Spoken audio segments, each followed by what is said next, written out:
بسم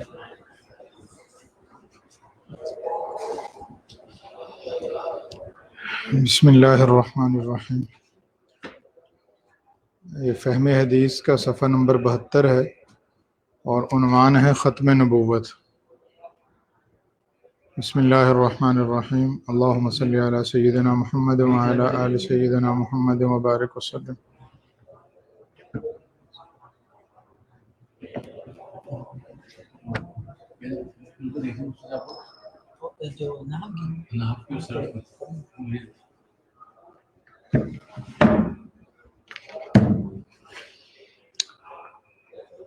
حضرت سعد بن ابی وقاص رضی اللہ تعالی عنہ سے روایت ہے، رسول اللہ صلی اللہ علیہ وسلم نے ارشاد فرمایا، رسول اللہ صلی اللہ علیہ وسلم نے ایک جنگ کے موقع پر حضرت علی رضی اللہ تعالی عنہ کو عورتوں اور بچوں کی دیکھ بھال کے لیے پیچھے چھوڑ دیا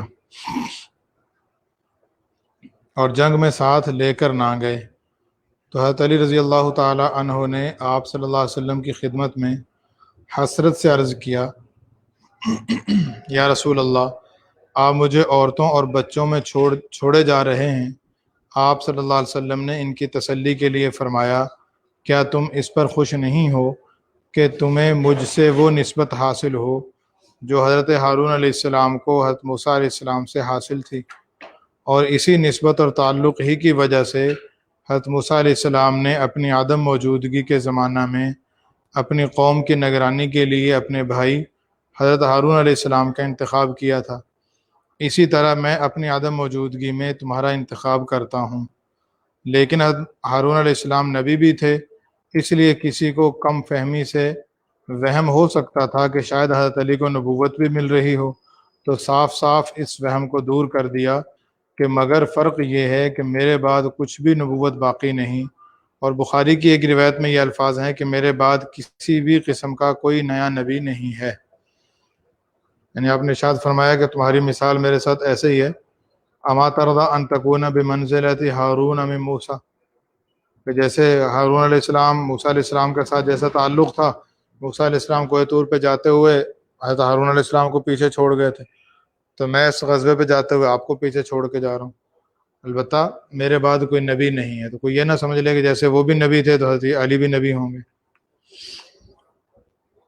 حضرت ابو ہریرہ رضی اللہ تعالیٰ عنہ کہتے ہیں، رسول اللہ صلی اللہ علیہ وسلم نے فرمایا، میری مثال اور مجھ سے پہلے انبیاء کی مثال ایسی ہے جیسے کسی شخص نے گھر بنایا اور اسے خوب آراستہ اور پیراستہ کیا، مگر اس کے ایک گوشہ میں صرف ایک اینٹ کی جگہ چھوڑ دی۔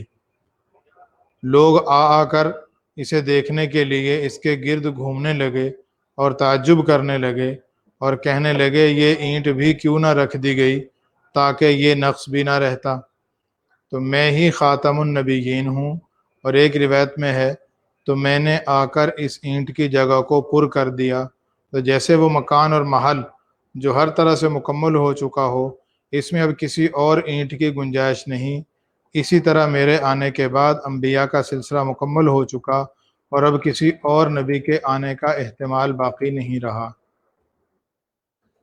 حضرت ثوبان رضی اللہ تعالیٰ عنہ سے روایت ہے، رسول اللہ صلی اللہ علیہ وسلم نے ارشاد فرمایا، آئندہ میری امت میں 30 سخت جھوٹے پیدا ہوں گے، ان میں ہر ایک اپنے متعلق دعویٰ کرے گا کہ وہ نبی ہے، حالانکہ میں سب نبیوں کے آخر میں آیا ہوں، میرے بعد کوئی نبی نہیں ہے۔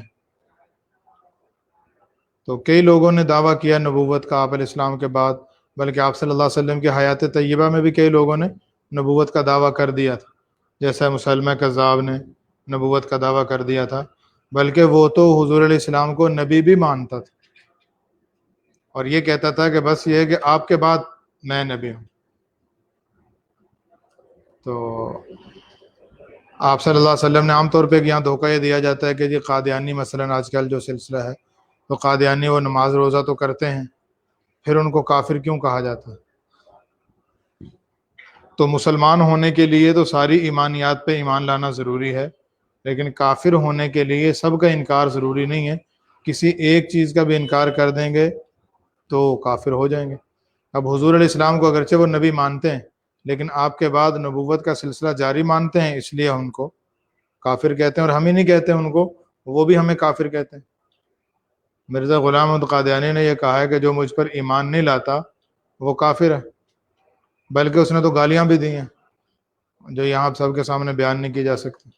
جو میرے اوپر ایمان نہیں لاتا وہ ایسا ہے، ایسا ایسا، غلیظ قسم کی گالیاں دی۔ تو غلام احمد قادیانی کے حوالے سے حضرت مولانا منظور نعمانی صاحب رحمۃ اللہ علیہ کا ایک بیان ہے، چھپا ہوا ہے، قادیانیت کو سمجھنے کا سیدھا راستہ یا آسان راستہ، اور وہ بہت اچھا ہے اس موضوع پہ۔ حضرت نے اس میں، مولانا منظور نعمانی صاحب، حضرت نے اس میں 4 چیزیں واضح کی ہیں، 4 پوائنٹ یوں سمجھ لیں، 4 پوائنٹ پہ بات کی ہے۔ حضرت نے فرمایا کہ بالفرض اگر ہم یہ مان لیں کہ نبوت کا سلسلہ ختم نہیں ہوا، بالفرض یہ فرض کر لیں، آسان راستہ، اگر یہ بالفرض مان بھی لیں نا کہ حضور علیہ السلام کے بعد نبوت کا سلسلہ جاری ہے، رکا نہیں ہے، تو قادیانی پھر بھی ایسا ہے کہ نبی تو دور کے بعد کوئی شریف انسان بھی نہیں ہو سکتا۔ یعنی اگر اس کی شخصیت کو دیکھا جائے نا، نبی اپنی زندگی کا، نبی کی زندگی کھلی کتاب ہوتی ہے، یعنی وہ کھل کر مطالعہ کرنے کی دعوت دیتے ہیں۔ قل انما اعظکم بواحدہ ان تقوموا للہ مثنی وفرادا ثم تتفکروا ما بصاحبکم من جنہ۔ اے نبی جی آپ ان کو کہہ دیجئے کہ میں تمہیں ایک نصیحت، اللہ کہہ رہے ہیں کہ ان سے کہہ دیں کہ میں تمہیں ایک نصیحت کرتا ہوں، تم سارے اکیلے اکیلے بھی اور اکٹھے بھی میری زندگی کا مطالعہ کرو اور مجھے دیکھو کہ میرے اندر تم کوئی خامی، کوئی غلطی کو دیکھتے ہو۔ تو نبی اپنی زندگی کا کھل کر مطالعہ کرنے کی دعوت دیتے ہیں۔ مرزائی جو ہیں وہ مرزا قادیانی کی زندگی کو چھپاتے ہیں۔ اگر وہ واقعی تم اس کو سچا سمجھتے ہو تو اس کی شخصیت پہ بات کیوں نہیں کرتے؟ وہ عام طور پہ الجھا دیتے ہیں، عیسیٰ علیہ السلام حیات ہیں یا نہیں ہیں، اور وغیرہ وغیرہ، ادھر ادھر کی باتوں میں لے جائیں گے۔ ان سے بات کرنے کی جو پوائنٹ ہے، بات ہے، وہ یہ ہے کہ مرزا کی شخصیت پہ بات کی۔ حضرت مولانا نعمانی رحمۃ اللہ علیہ نے 4 پوائنٹ پہ بات کی۔ پہلا پوائنٹ یہ بیان فرمایا کہ نبی اپنے سے پہلے انبیاء کی تصدیق کرتا ہے۔ جتنے بھی نبی آئے وہ پہلے مصدقا لما بین ایدی، قرآن میں جگہ جگہ ہے، اپنے سے پہلے کتابوں کی تصدیق، اپنے سے پہلے انبیاء کی تصدیق اور ان کی تعظیم بھی کرتا ہے، اس لیے کہ ہر نبی پر ایمان لانا ضروری۔ ایک نبی کا انکار کرنا سارے انبیاء کا انکار کرنے کی طرح۔ اب اگر کوئی عیسیٰ علیہ السلام کو نبی نہ مانے خدا نخواستہ تو وہ مومن نہیں ہوگا، مسلمان نہیں ہوگا وہ۔ تو انبیاء اپنے سے پہلے انبیاء کی، سارے انبیاء کی تعظیم کی دعوت دیتے ہیں۔ مرزے نے حضرت عیسیٰ علیہ السلام کے بارے میں وہ زبان اختیار کی ہے کہ جو کوئی شریف آدمی بول نہیں سکتا۔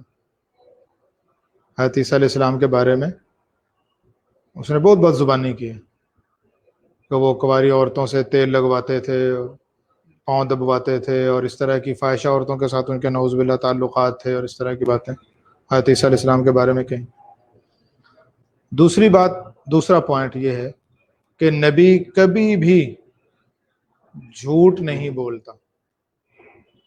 مرزے نے ٹکا کے جھوٹ بولے، ایسے جھوٹ بولے جو آپ عام سے عام بندہ بھی پہچان سکتا۔ مثال کے طور پہ وہ کہتا ہے جو قرآن پاک میں 3 شہروں کے نام ہیں، مکہ، مدینہ اور قادیان۔ آپ پورا قرآن دیکھ جائیں، الف لام سے لے کے والناس تک، پورے قرآن میں قادیان کا نام تو کہیں بھی نہیں۔ وہ کہتا ہے قرآن پاک میں 3 شہروں کا نام ہے، مکہ مکرمہ، مدینہ منورہ، اور قادیان کا نام بھی ہے، تو قادیان کا نام تو کہیں نہیں ہے قرآن میں۔ اسی طرح وہ کہتا ہے کہ یہ جب اس پہ کفر کے فتوے لگے، لوگوں نے اس سے پوچھا کہ علماء تو تمہیں کافر کہہ رہے ہیں، کہتا ہے اصل میں مہدی ہوں، اور قرآن و حدیث میں یہ پیشن گوئیاں دی گئی ہیں کہ جب امام مہدی آئیں گے تو اس وقت کے علماء ان کو کافر کہیں گے، اس پہ کفر کے فتوے لگیں گے، اور ان کے قتل کے در پہ ہوں گے، سازشیں کی جائیں گی۔ تو وہ پیشن گوئیاں جو قرآن و حدیث میں بیان کی گئی تھیں وہ تو پوری ہونی تھی نا۔ میں آپ حضرات سے پوچھتا ہوں، کیا آپ نے کہیں قرآن و حدیث کسی سے یہ سنا ہے کہ جب امام مہدی آئیں گے تو علماء اس پہ کفر کے فتوے لگائیں گے؟ یا یہ ہم نے پڑھا ہے کہ امام مہدی آئیں گے تو سارے مسلمان ان کے ساتھ جڑ جائیں گے؟ حدیث میں تو یہی ہے، امام مہدی آئیں گے، علماء بھی، عوام بھی، مسلمان سارے ان کے ساتھ جڑ کر دجال کا مقابلہ کریں گے۔ اور اس نے کہہ دیا کہ قرآن و حدیث میں یہ پیشن گوئیاں دی گئی ہیں کہ امام مہدی آئیں گے تو لوگ ان پہ کفر کے فتوے لگائیں گے، لوگ ان کے قتل کے در پہ ہوں گے، ان کے خلاف سازشیں کریں گے، حالانکہ قرآن و حدیث میں کہیں یہ بات نہیں۔ اسی طرح ایک غلام رسول غالباً نام تھا، قصور کے تھے، سنی مولوی صاحب تھے، ان کے بارے میں اس نے کہا کہ جی اس نے میرے بارے میں اپنی کتاب کے اندر پیشن گوئی دی تھی کہ یہ مجھ سے پہلے مرے گا، حالانکہ جب اس نے کتاب لکھی تو خود ہی مر گیا، اور اس مولوی صاحب نے کوئی کتاب لکھی ہی نہیں تھی، انہوں نے اس کے خلاف کبھی یہ بات کہی ہی نہیں تھی، یعنی صریح جھوٹ بولے۔ دو باتیں ہو گئی۔ تیسری بات یہ ہے کہ نبی کی پیشن گوئی کبھی غلط نہیں ہو سکتی۔ پیشن گوئی کا مطلب یہ ہے آئندہ آنے والے احوال کو نبی بیان کرتے ہیں کہ آئندہ یوں ہوگا، تو زمین و آسمان اپنی جگہ سے بدل سکتا ہے، وہ چیز نہیں بدل سکتی۔ آپ علیہ الصلوۃ والسلام نے جتنی پیشن گوئیاں دی ہیں، صحابی فرماتے ہیں، ابو ہریرہ رضی اللہ عنہ فرماتے ہیں کہ حضور علیہ السلام نے 3 پیشن گوئیاں دی تھیں میرے سامنے۔ ایک پیشن گوئی یہ دی تھی کہ کیسر و کسریٰ کے خزانے تم لوٹو گے، کہتے ہیں میں اس جہاد میں خود شریک تھا جنہوں نے کسریٰ کے محل کے خزانے اٹھائے تھے۔ دوسری پیشن گوئی حضور نے یہ فرمائی تھی ایک کہ ہیرا یمن میں شہر ہے، وہاں سے ایک عورت چلے گی، اتنا امن و امان ہو جائے گا کہ وہاں سے اکیلی عورت چلے گی، بیت اللہ کا طواف کر کے واپس چلی جائے گی، اس کو کسی کا خوف نہیں ہوگا۔ ہم سوچتے تھے راستے میں اتنے لٹیرے پڑتے ہیں، اتنے خاندان قبیلے ہیں جو لوٹ لیتے ہیں، ان کا کیا بنے گا؟ لیکن کہتے ہیں میں نے اپنی آنکھوں سے دیکھا، ایک عورت ہیرا سے چلی، مکہ مکرمہ کا طواف کر کے واپس گئی اور اس کو کوئی خوف نہیں تھا۔ اور تیسری بات حضور علیہ السلام نے یہ ارشاد فرمائی تھی کہ ایک زمانہ ایسا آئے گا کہ تم صدقہ لے کر ہاتھ میں پھرو گے اور جس کو دینے کے لیے جاؤ گے وہ کہے گا یار کل آ جاتے تو میں لے لیتا، اب تو مجھے ضرورت نہیں، یعنی صدقہ لینے والا نہیں ملے گا۔ حضرت ابو ہریرہ رضی اللہ عنہ فرماتے ہیں 2 چیزیں میں نے اپنی آنکھوں سے دیکھ لی ہیں، اگر تم زندہ رہے تو تیسری چیز تم اپنی آنکھوں سے دیکھ لو۔ تو کہنا یہ چاہ رہا ہوں کہ نبی کی پیشن گوئی کبھی غلط نہیں ہو سکتی۔ مرزا نے پیشن گوئی دی، اس نے پیشن گوئی بڑی مشہور ہے، اس نے پیشن گوئی دی اور یہ پیشن گوئی بھی اس کی جھوٹی ہوئی، اور اس سے یہ بھی واضح ہوتا ہے کہ اس کی شخصیت کس انداز کی تھی۔ ایک لڑکی کے بارے میں اس پہ شادی کرنے کا اس کا من ہوا کہ اس سے نکاح کروں، تو اس نے اس کے باپ کو پیغام بھیجا، محمدی بیگم کے نام سے وہ خاتون بعد میں بھی زندہ رہی، ان کے والد کو پیغام بھیجا، احمد بیگ نام تھا، انہوں نے انکار کر دیا نکاح کرنے سے۔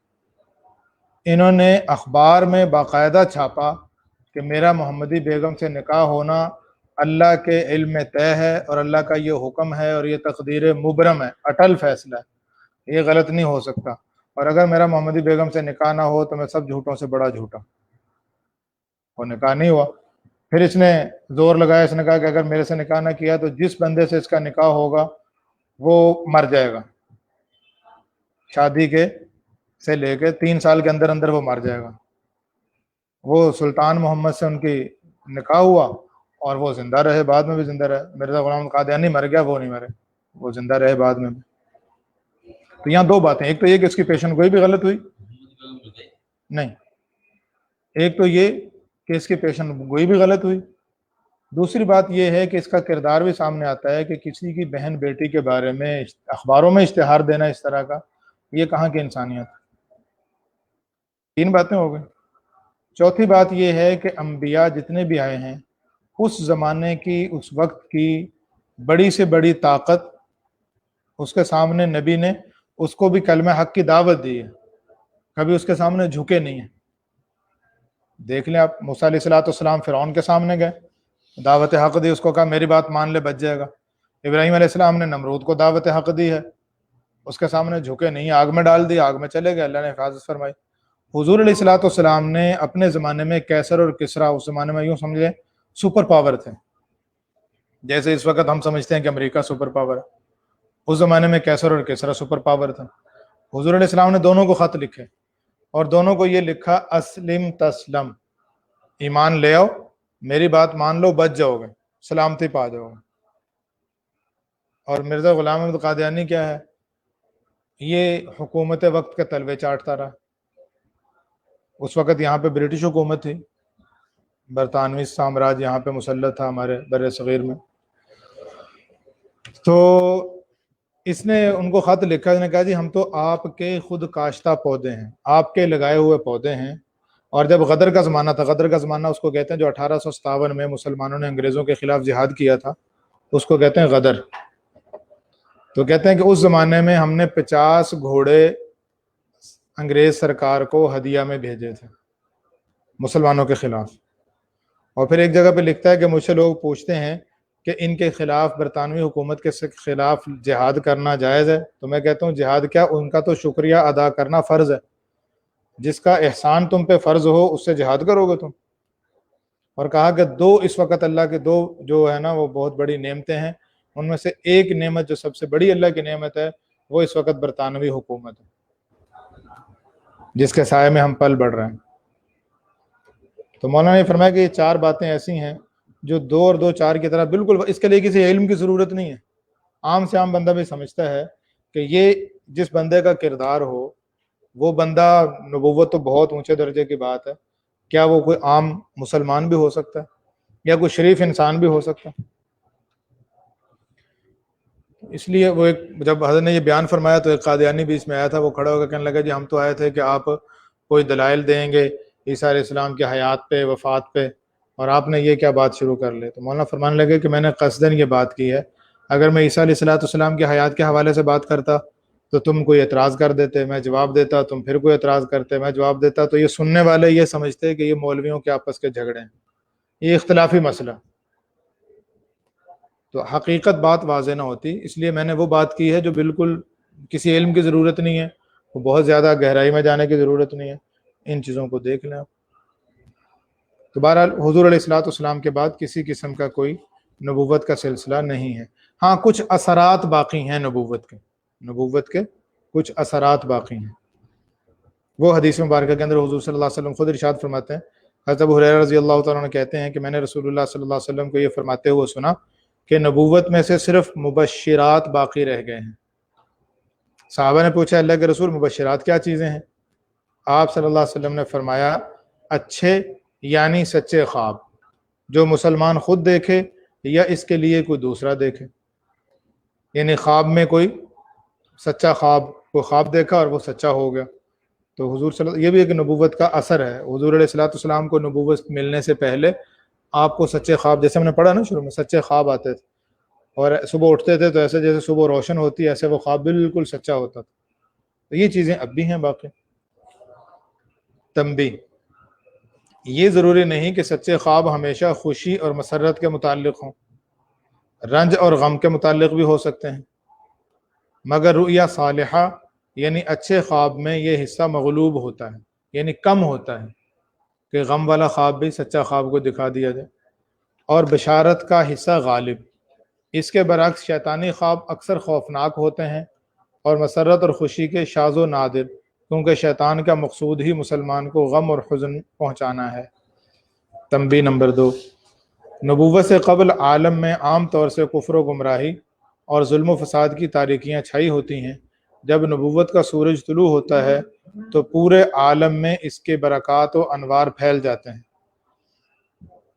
ظلم و فساد کی جگہ رشد و صلاح کا دورہ ہوتا ہے، انسانی عادتوں میں تبدیلی آتی ہے، اور افراط و تفریط یعنی کسی میں غلو کرنا، عجلت اور جلد بازی کی بجائے متانت اور بردباری، وقار اور میانہ روی پیدا ہو جاتی ہے۔ انسان کے باطن کا رشتہ شیطان سے یکسر کٹ جاتا ہے اور عالم بالا کے ساتھ ایسا تعلق قائم ہو جاتا ہے کہ اس میں عالم حس سے ماورا، وہاں کے کچھ مغیبات کے انعکاس کی صلاحیت پیدا ہو جاتی ہے۔ انہی اوصاف کو نبوت کے اجزاء یا نبوت کے آثار و برکات کہا جاتا ہے۔ یعنی جب بندہ نبوت کا سورج طلوع ہوتا ہے اور نبی کے ساتھ رہتے ہیں تو نبی صلی اللہ علیہ وسلم کا دل منور ہوتا ہے، اور نبی کے وہ جو انوارات ہیں وہ بیٹھنے والوں کے قلوب پر بھی پڑتے ہیں، تو اس کی وجہ سے شیطانی اثرات زائل ہوتے ہیں اور روحانی اور ملکی فرشتوں والی اوصاف بندے میں پیدا ہوتی ہیں، اور اس کی وجہ سے اس کا تعلق اوپر فرشتوں کے عالم سے قائم ہو جاتا ہے روح کا، اور پھر اسی کا اثر یہ ہوتا ہے کہ سچے خواب بھی آتے ہیں۔ یہ اوصاف نبوت اور نبی کی برکت سے تو حاصل ہوتے ہیں، لیکن ان کے حاصل ہونے سے کوئی شخص نبی نہیں بنتا، یعنی یہ تو ہوتا ہے کہ نبی کی برکت سے یہ چیزیں حاصل ہو رہی ہیں، بندے کو سچا خواب ہے، دل منور ہو گیا ہے، اور کچھ نہ کچھ صلاحیت بندے میں اس درجے کی پیدا ہو جاتی ہے کہ کچھ بندے کو یعنی اللہ تعالیٰ کچھ چیزیں دکھا بھی دیتے ہیں بعض اوقات. اس کا مطلب یہ نہیں کہ یہ بھی نبی بن گیا. رؤیا صالحہ یعنی اچھے خواب دیکھنا انسان کے باطن کے متاثر ہونے کی نشانی ہے، اور عادتوں کا انقلاب انسان کے ظاہر کے متاثر ہونے کی علامت ہے. یعنی جو اچھے خواب ہیں اس کا مطلب ہے کہ دل منور ہو گیا، اور اچھی عادتیں ہیں اس کا مطلب یہ ہے کہ اس کی عادتوں میں انقلاب آ گیا، اس کا ظاہر ٹھیک ہو گیا. ظاہر اور باطن دونوں ٹھیک ہو گئے نا. ظاہر بھی شریعت کے مطابق ہے، باطن بھی شریعت کے مطابق، اندر کے جذبات بھی وہی ہیں جو شریعت کے مطابق. تو اندر ٹھیک ہوا، اس کا اثر یہ بعض اوقات ہوتا ہے کہ اچھے سچے خواب آ جاتے ہیں، اور ظاہر ٹھیک ہوتا ہے تو اس کا مطلب یہ ہوتا ہے کہ ظاہری اخلاق اعمال ٹھیک ہو جاتے ہیں. تو جس طرح اچھے خوابوں کو نبوت کا حصہ کہا گیا نا، اسی طرح اچھے اخلاق اور اعمال کو بھی نبوت کا حصہ کہا گیا. احادیث میں ایک طرف رؤیا صالحہ کو نبوت کا 46واں حصہ کہا گیا ہے، دوسری طرف بعض بلند اخلاق کو نبوت کا 26واں حصہ قرار دیا گیا ہے. حدیث میں ہے، ترجمہ ہے، بردباری اور متانت، میانہ روی اور اچھی روش نبوت کا 26واں جز ہیں. ظاہر ہے کہ ان اخلاق کی وجہ سے کسی کو نبی نہیں کہا جا سکتا، جبکہ یہ 26واں جز ہے تو 46واں جز کو نبوت کیسے کہا جا سکتا ہے؟ اصل میں اس سے بھی قادیانی دلیل بناتے ہیں نا کہ حضور نے خود فرمایا کہ نبوت اچھے خواب نبوت کا 46واں حصہ ہے. اس کا مطلب ہے نبوت کا ایک جز ابھی باقی ہے تو نبی کوئی ہو سکتا ہے. یہ تھوڑا جس کو ایک جز مل گیا اس کو یہ کہا کہ کل مل گیا. بھئی ہم بریانی بناتے ہیں نا، تو بریانی میں چاول ہوتے ہیں، مسالے ہوتے ہیں، گوشت ہوتا ہے.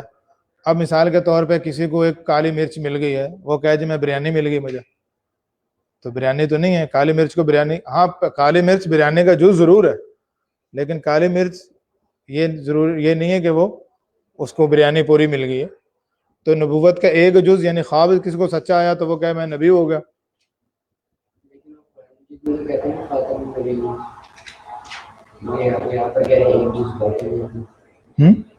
یہاں پر کہہ رہے ہیں ایک جز باقی ہے 26واں حصہ.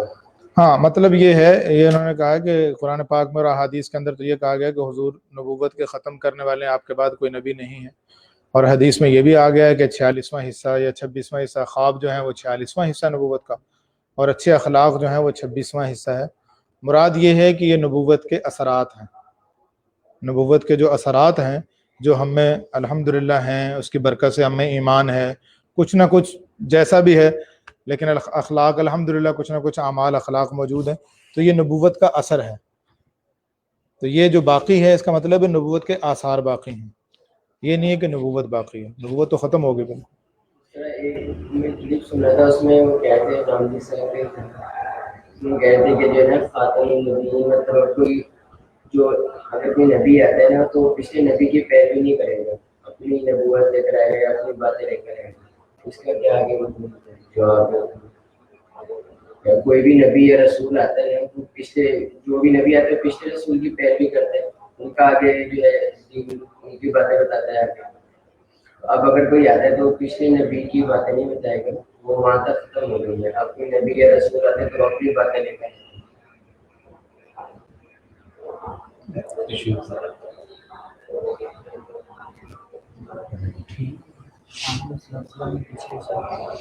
اچھا ویسے میں نے سوال واضح نہیں ہو سکا مجھ سے میرے سامنے.